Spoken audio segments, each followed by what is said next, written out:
While I wouldn't classify this as the one good scene, simply due to its short length and lack of complexity, I will say that this is a decent justification for the story taking place in the United States and serves as a setup for how Light and Elle will eventually cross paths later.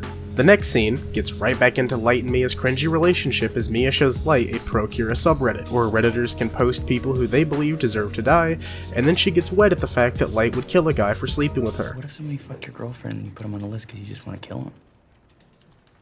What would you do if some guy fucked me? Oh, I'd kill him. Yeah? Yeah. Would you kill him? Yeah. You kill him? Okay, yeah, but that is the exact reason why we can't kill people based on website rumors. And while Light is more sensible here and realizes that anyone can lie on the internet, he fails to realize how such a website could be used to track him down.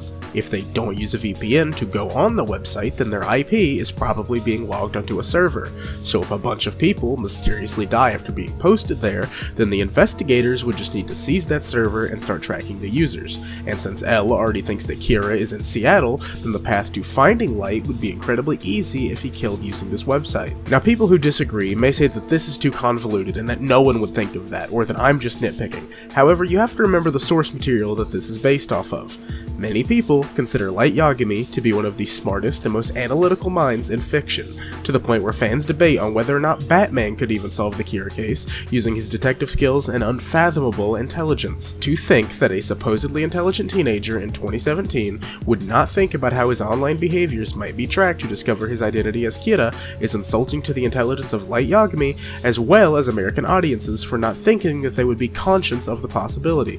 The film then cuts to the first meeting between Light's father and Elle, where Elle reveals that the broadcast that Light and Mia were watching was happening in Seattle and only being broadcast live to local news stations, meaning that Kira was watching it live when it happened and more than likely was a Seattle resident. Elle then proceeds to give a speech on live TV, taunting Kira and telling him that he's coming after him, a clear reference to the speech Elle gives on TV in the anime, minus the body double that gets killed. What then follows is a sequence of Light failing to get any useful information from his dad, and then the revelation that Elle has ordered an officer to follow Light in order to ensure that he is not Kira. Him and Mia go to the pier and discuss what to do with the Death Note on the Ferris wheel. Light says that they should stop using it until the trail goes cold and they leave them alone, but Mia objects, stating that they should kill all the agents at once to safely hide their trail but give a message as to what happens when you mess with Kira. After seeing a news segment about the disappearance of Kira, Mia leaves in a fit of anger, and then we see another slow motion sequence of all the FBI agents killing themselves in unison that is, a lot like the rest of the movie, very unintentionally hilarious.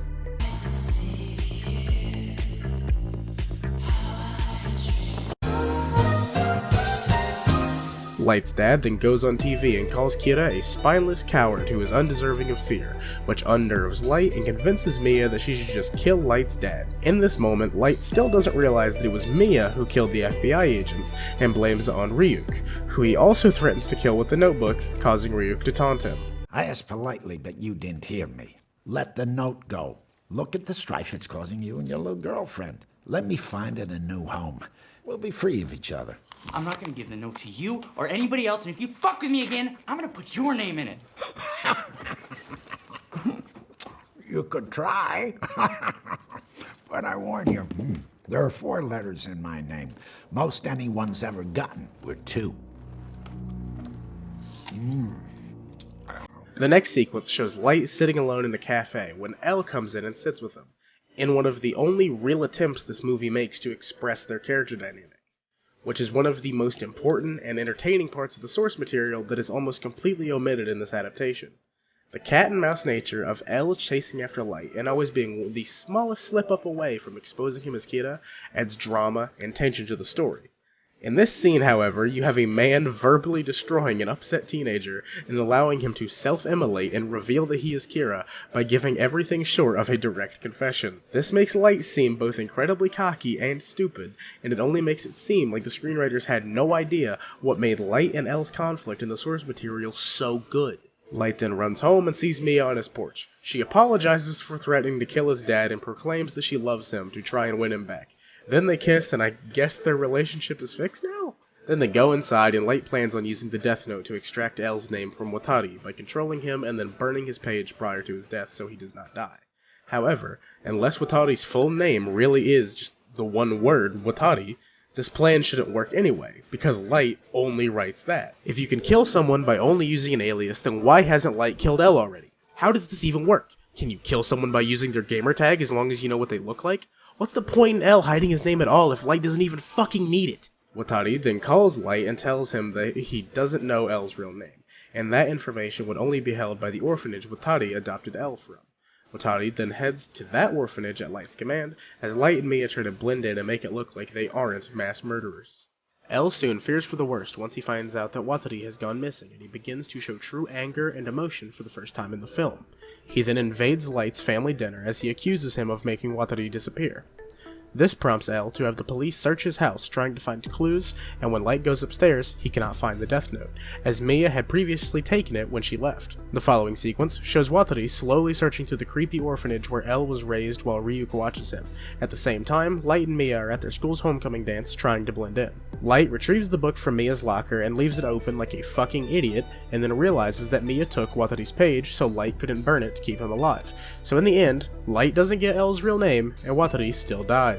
Real fucking genius these writers made him out to be. Instead, the writers try to reveal that Mia is actually the smart one in this dynamic, and she plans on killing Light at midnight if he doesn't officially hand over the book to her, not even realizing that Light could just write her name in the book and force her to burn his page to keep himself alive. The character dynamic between Light and Mia is really bad in this movie.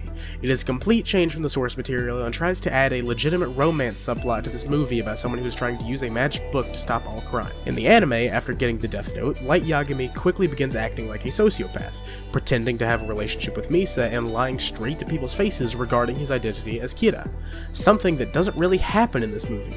In the anime, Light manipulates Misa constantly to keep his identity safe as well as use her shimigami eyes. In the film, however, Mia is manipulating Light so she can get the book all to herself, a detail the writers probably thought would make this a subversive interpretation of the original story. However, when both of your main characters are written as obnoxious and bratty teenagers, as an audience member, you can't really justify either of them deserving the book. The news of Watari's death is then given to L via a phone call, and it causes him to go berserk. He grabs a gun, which he previously stated in the film was too distracting, and he heads after Light.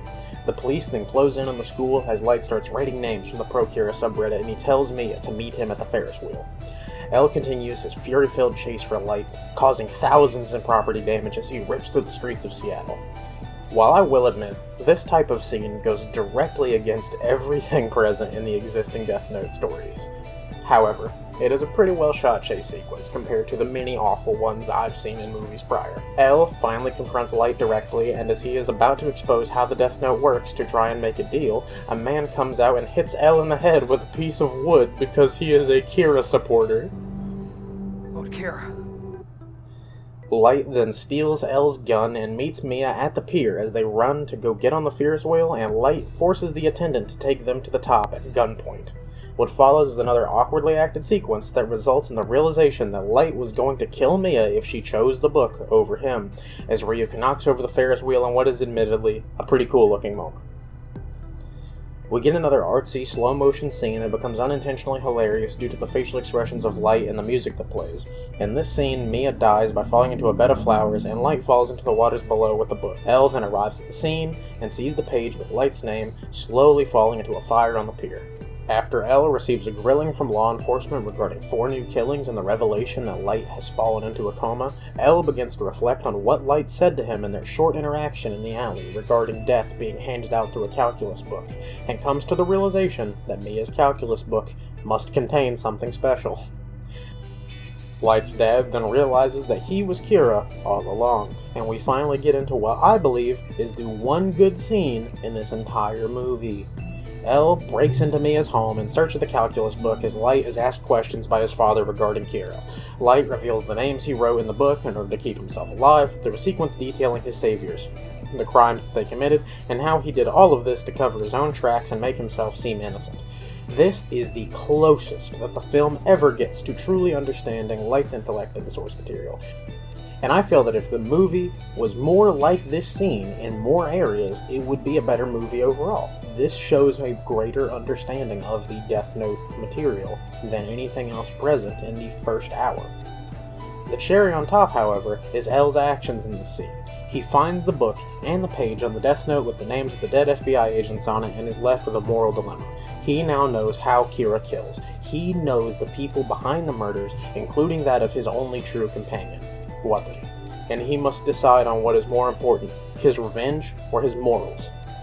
Lakeith Stanfield gives a legitimately good performance here and truly depicts a man who is torn between protecting his lifelong set of moral beliefs and saving his reputation, or killing Light Turner, this depiction of murder and death in his eyes, and continuing the cycle of revenge that started this entire story. You see him laugh and seemingly overcome with emotions as he stares at a picture of Light, the man who ruined his life, and the film leaves it on a cliffhanger, with Ryuk laughing and talking about how interesting humans are. This leaves the viewer with many questions. Did L kill Light? Did he turn him into the police? Would either choice give L any satisfaction? Even if he wins the game and defeats Kira, he still lost his only friend. And that is the one good scene in Death Note 2017. I just want to thank you guys so much for watching this video. I got a lot of positive feedback on the first part. That's why I decided that I want to make the second part so quick. Thank you so much for all the positive comments. Comment any movies down below that you think that I should criticize. Or TV shows, truly.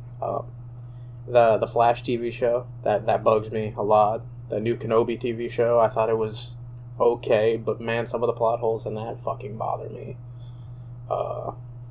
Yeah, I just really like TV and film criticism, and I want to make more funny videos like this. So just let me know what you guys want to see. Thank you.